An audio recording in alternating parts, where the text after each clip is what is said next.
Welcome back to another edition of Neon Trash. I'm your host, Tommy the Hammer. Tonight we're doing a solo flight review and we're going to check out the 1980s sci-fi romance Starman, directed by John Carpenter.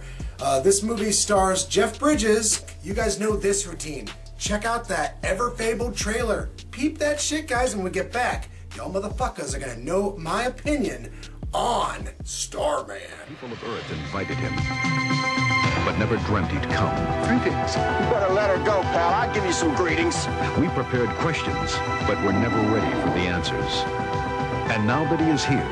He doesn't want to hurt anybody. Permission to launch. Can't you just leave him alone? Do we dare let him live? John Carpenter's Starman, the science fiction love story. Rated PG. Starts Friday. Check newspapers for theaters. So I've been a huge John Carpenter fan since I was a little kid. I mean, I was pretty much raised on Halloween, The Thing, Prince of Darkness. There was just something about the way John Carpenter directed these movies. They were definitely dark. Growing up with the movie Starman, this was always a movie that I kind of struggled to understand at a young age. It's a sci-fi movie that's rated PG. Completely out of left field compared to, say, Halloween. This is John Carpenter's take on the romance. And of course it's going to be sci-fi. Of course there's going to be some weird avant-garde elements to it. And it's a ballsy film. It takes a lot of chances. For it only being rated PG, there's an awful lot of cursing and some surprising moments of violence. The characters are immensely endearing. I love our leads, and Jeff Bridges really just kind of steals the show. Everything about his character is funny, interesting, endearing, and I don't know, you're along for the ride because you actually care about these people. The writing is that good, the actors are that good. Now there's been a lot of films, especially sci-fi films, that have come out throughout the years that kind of borrow from this premise, the whole fish out of water, alien coming to our planet and experiencing, our ways, our culture.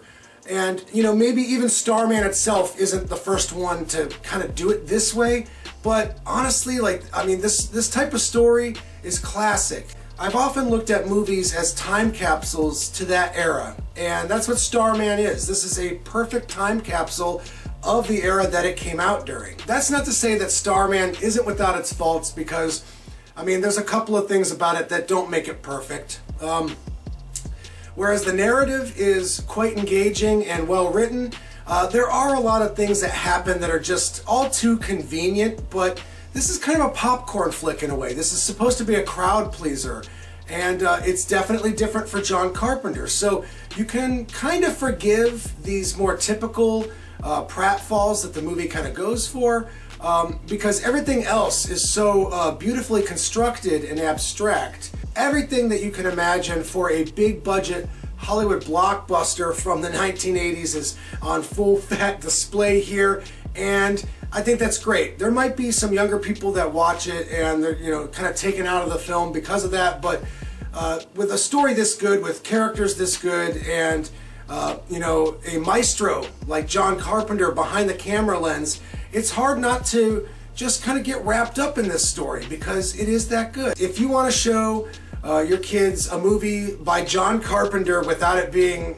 fucking Halloween or something else that he's done that's definitely for more adult audiences, start here, because Starman is a sweet movie. It's awesome, and it's a perfect photograph of the 1980s, and I could see people getting into this movie if they just give it a chance. John Carpenter's that good and Starman's that good. So out of 10 stars, I could give the movie Starman, I'm going to say it is a solid 8, 8.5 out of 10, guys. I hope I've been informative. Until the next time, tune in to Neon Motherfucking Trash.